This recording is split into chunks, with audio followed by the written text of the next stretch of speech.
இந்த குண்டாச்சாரிக்கு எத்தனை தடவை சொன்னாலும் புரியாது. பாத்திரம் முழுக்க கொடுத்து அனுப்பிடுவாரு. அதை முழுசா சாப்பிட ஆள் வேணும்ல.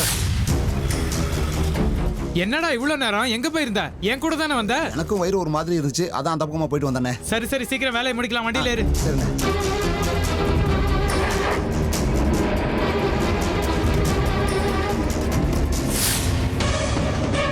வித்யா, வித்யா, வித்யா நிறுத்து.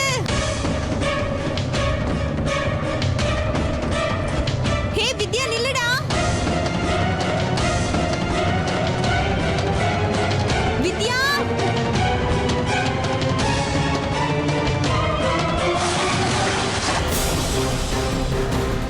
வித்யா, வித்யா, வித்யா வண்டி நிறுத்து. வித்யா, எவ்வளவு கூப்பிட்டாலும் நிக்காம போயிட்டானே. இப்ப வீடு வரைக்கும் நடந்தேதான் போகணுமா?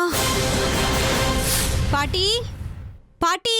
என்ன மல்லி, வித்யாவை பாத்தீங்களா? பிறந்ததுல இருந்து அவனை நான் பாத்துக்கிட்டு தானே இருக்கேன். என்னாச்சு? கோவில்ல ஒரு பாத்திரத்துல என்கிட்ட பிரசாதம் கொடுத்தாங்க. வர வழியில வித்யாவோட வண்டிய பார்த்தேன். பிரசாதத்தை வண்டியில வச்சுட்டு மடி பஞ்சகத்தை அப்பாட்ட குடுக்கலான்னு கோவிலுக்கு போனேன். திரும்பி வரதுக்குள்ள வண்டி கிளம்பிடுச்சு. வித்யா வித்யான்னு எவ்வளவு கூப்பிட்டாலும் அவன் காதுலயே விழல. அவன் எப்ப வீட்டுக்கு வருவானோ என்னமோ. அக்கா, நான் இங்கதான் இருக்கேன். என்னாச்சு? நல்ல வேலை வந்துட்டியா? நான் உன் கார்ல கோவில்ல கொடுத்த பிரசாதத்தை வச்ச எடுத்துட்டு வந்துட்டியா? அது மடி பிரசாதம் வேற சொன்னாங்க. என்ன அக்கா நீ? நான் நடத்துறது ஒரு டிராவல்ஸ். ஏன் டிராவல்ஸ் வண்டி போகும்போது அதை நான் தான் ஓட்டணும்னு அவசியம் கிடையாது. யார் வேணா வாடகை கெடுக்கலாம், யார் வேணா அதை ஓட்டலாம். இன்னைக்கு யார் வாடகை எடுத்துட்டு போனாங்கன்னு தெரியலையே. நான் இன்னும் ஆபீஸ்க்கே போகலக்கா. அங்க போய் விசாரிச்சா யார் எடுத்தாங்கன்னு தெரிஞ்சிடும். அவங்க யாராவது பார்த்திருந்தா எடுத்துக்கிட்டு போயிருப்பாங்க, இல்லைன்னா அதுலயே இருக்கும். ஐயோ, அவர் படிச்சு படிச்சு சொன்னாரு எங்கேயும் வைக்காம வீட்டுக்கு எடுத்துட்டு போன்னு. இப்ப என்ன வித்யா பண்றது? பண்றதுக்கு என்ன இருக்கு?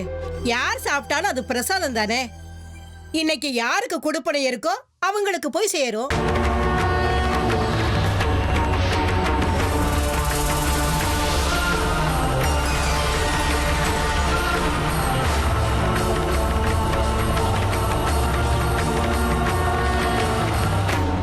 நீ ஏன் இவ்வளவு கவலைப்படுற?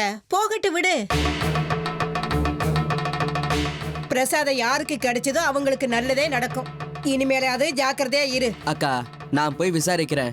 வண்டி ஒருவேளை திரும்பி வந்திருந்தா அதுல பிரசாதம் இருந்தா நான் அதை கொண்டு வரேன். இதுக்கு நீ இந்த அளவுக்கு கவலைப்பட வேண்டிய அவசியம் இல்ல. உனக்கு கவலை இல்ல, ஆனா நான் காலையில கோவிலுக்கு போகும்போது என்னதான் கூப்பிட்டு விசாரிப்பாங்க. குடுத்தியா, சாப்பிட்டியா, பாத்திரத்தை திருப்பி கொடுத்துட்டியான்னு கேட்பாங்க. அதான் கவலையா இருக்கு. நான் தான் விசாரிக்கிறேன்னு சொல்றேன்ல. சரி பாட்டி, நான் போயிட்டு வரேன். என்ன பசங்களோ என்னமோ, இந்த காலத்து பசங்களுக்கு கொஞ்சம் கூட புத்தியே இல்லாம போயிடுச்சு. ஏன் வயசானதுக்கு அப்புறம் என்ன பண்ணுவீங்களோ என்னமோ. வா, முதல்ல குளிர்ச்சியா தயிர் சாதம் சாப்பிடலாம். ஞாபக சக்தியும் அதிகமாகும், புத்தியும் கூர்மையாகும். வா வா.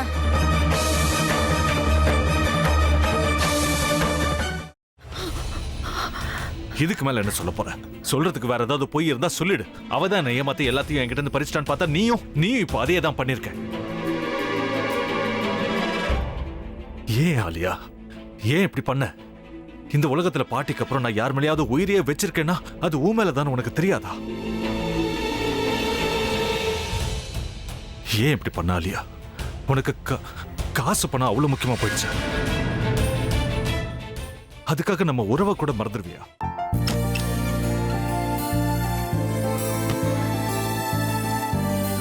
சக்தி சக்தி, ஒரு நிமிஷம்.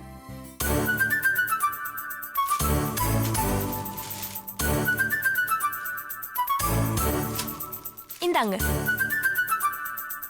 என்ன இது? உங்களுக்கு பிடிச்ச பிராண்ட் செப்பல். இது என்ன, நான் தலையில வச்சுட்டு தூங்கணுமா? சரி, அதை விடுங்க. இங்க பாத்தீங்களா, டைம் பீஸ். இதோட அலாரம்க்கு தான் நீங்க டெய்லி எந்திரிக்கணும். அதெல்லாம் என் மொபைல்ல இருக்கு. முத்து, முத்து.